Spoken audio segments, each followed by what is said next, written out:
Hey guys, welcome back to Conscious Conversation with me, Chrissy J.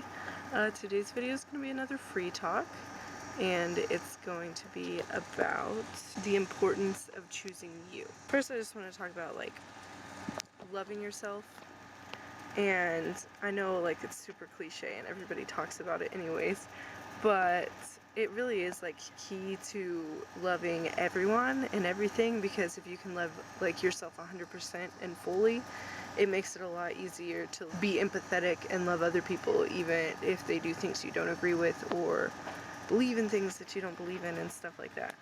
So a lot of people think that they love themselves, and I mean, I knew I didn't when I was younger, and then really in the past 6 months I thought I was doing so good with it and getting better at it and learning, and then I was faced with this realization that I'm gonna slap on you guys right now. You might think that you love yourself, and you might really. I mean, everybody loves themselves a little, at least, probably, but if you aren't putting yourself and your feelings as your absolute #1 priority as often as you can, I mean, it's got to be 95% of the time, it should really be 100% of the time, then you don't love yourself 100%. So, sorry to be the one to break the bad news, but it's the truth. And that might sound selfish, but it's really not. You can't serve from an empty cup. You've got to take care of yourself to even be able to help others. So there's going to be times in life where you have to choose something for yourself, and it's going to be either you take this path that's going to be better for you, or you take a different path or stay on the one you're already on to benefit everyone else around you.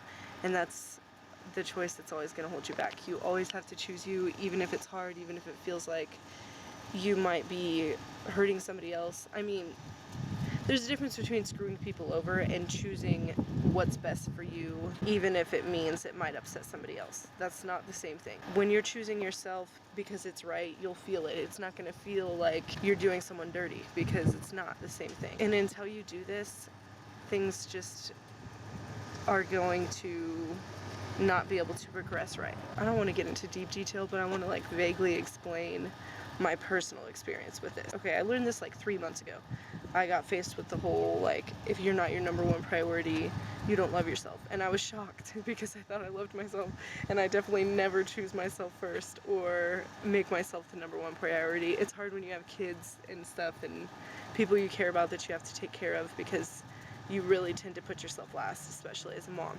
And so when I learned this, I started kind of applying it, trying to anyways, not too consciously or anything, but that was kind of right around the time after I started actually doing my YouTube, which was something I wanted to do for a while, but it took me a minute to actually go for it. And what I didn't know at the time is that I was choosing myself when I was choosing to go for it, because what goes into this is me spending time researching about things that I want to know about. And I mean, I do the videos for you guys, but it's for me too, it feels good to do it. It feels good to learn about these things. It feels good to share these things and get you guys' feedback and everything. So it was choosing me, and I didn't even know I was choosing me because I thought I was choosing you guys. And I got to choose both of us at once and didn't even know it. So then when I first started my channel, the first few months went really good, and everything in life was going good, and then kind of a big thing happened in my life. And when that happened, I started getting attacked for choosing myself, pretty much, and not other people that wanted me to be choosing them. And instead of continuing, I let them get to me and stopped choosing myself first and started choosing these people again. And that's what's been going on, honestly, with, amongst other things, where there wasn't really much activity on my channel for a while. And I've just been sitting around in the same low energy, feeling like crap, not feeling good. And I was feeling really good when I started doing my YouTube. Before that, things were bad, and that really helps me feel a lot better. Things started to look up, and I started to naturally take care of myself more. So things were going a lot better. And then whenever I stopped and this all happened, I just felt bad the whole time. And now it's been about a week that I've been back on this, really, every day working on what I want to, you know, taking time for me every day. That's like really important. You have to take some time. You got to show yourself every single day that you love yourself. You got to give yourself time, or you're not going to have a good relationship with yourself. So little did I know, like, working on my YouTube was, and like the stuff like that I care about, learning about stuff like this, was like giving myself that time every day and saying, hey, I care about you, I care about what you care about, let's do what you want to do and do those dishes tomorrow, or something like that, you know.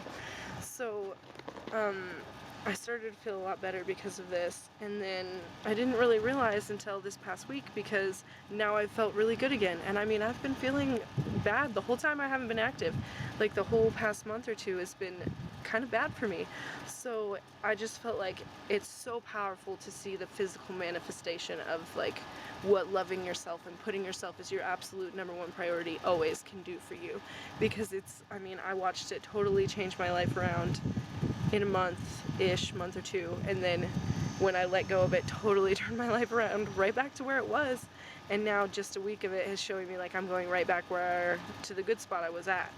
And that's just because I chose myself first this week, all week. And it makes a huge difference. And it's like something you always have to work at. You're not just gonna like achieve it and stay there. Like I achieved it and fell right back out of it. You have to work on yourself and work on your path pretty much every day for the rest of your life. There's no like end point, you know. That's like a big realization you have to come to, I think, to be able to like be at peace with the journey and not just be like focusing on the future and when you get to this end point and all that. So really I just wanted to share this with you guys to help you remember to start putting yourself first and see how much it'll change your life, because I'm telling you, it works. And it has worked for me. I just wanted to tell you guys one thing that I do to kind of keep on track with this, that I got from a YouTuber, Teal Swan. She talks about a lot of stuff for healing yourself and loving yourself and all that. And this thing she says to do, this tool, is to ask yourself this question every time you're faced with a decision, which is, what would someone who loves themselves do? And it sounds kind of corny at first, and I kind of brushed it off at first until I saw her talk about it more. And she's talked about how it could be with big questions or small questions, like something small like, should I watch a movie right now or do the dishes, and truly do what you want to do? Like, what do you feel like doing, you know? I'm not saying totally let your life go, but don't feel like you've got to constantly be serving everyone else. Like, you need to serve you too. There's got to be a balance between the both. You shouldn't totally be about yourself or totally be about everybody else. There's got to be balance in everything. So that's the same with loving yourself and taking care of yourself before you try to serve others and take care of others. And then it comes to like big questions too, like should I quit this job or stay, you know? So the more that you actually ask yourself this question all day, every day, which she says to do it like about everything for a year, and I'm having problems like implementing it all day, every day, but I still ask myself a lot more times a day than I used to, and it's made a big difference, because there is things that I used to do for other people who think I need to be doing more for them before myself, and now I've said no. Like, I've learned to say no when I don't want to do something, and it's making me feel a lot better. Like, it's just telling yourself, hey, I love you and I'm gonna take care of you above all else. So it's really powerful. Okay, sorry, this video is starting to get long, so I'm gonna try to wrap it up here. One other thing that I learned from Teal is the concept that you can have yourself and you can have others too. Like, the relationships that you want in your life should be the ones where you can be yourself and that person's gonna accept you, and you can also accept them. And those are like the relationships you should have. If there's somebody in your life right now that you have to give up yourself to be friends with, to have them, basically, it's either them or you, then you need to end that relationship or friendship or whatever it is, you know. You can't choose others over yourself. You need to be in relationships and friendships and all that where you can have you and you can have the other person, because I mean, you can't choose somebody else over yourself. So that's been really helpful for me too. So Anyways, I hope this has helped you guys, and thanks for watching. I'll see you guys next week.